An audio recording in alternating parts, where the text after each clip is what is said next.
The next question is actually conveniently following on the enforcement of child support question.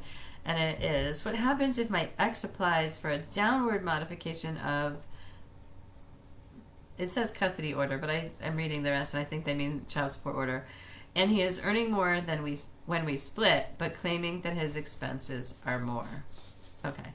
So I'm not sure how to read this. So if the ex has a job where they receive a paycheck from an employer, then his living expenses going up is really not all that relevant. And that's probably not likely to be a successful argument unless something has happened beyond his control with his living expenses.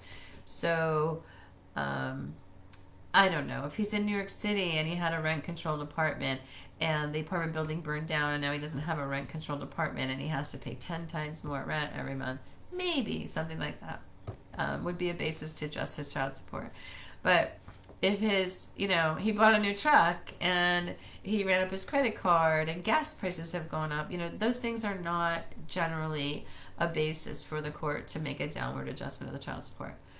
Now, if the question involves a self-employed spouse who has a business and their income is their revenues from the business minus their business expenses equals, net child support income.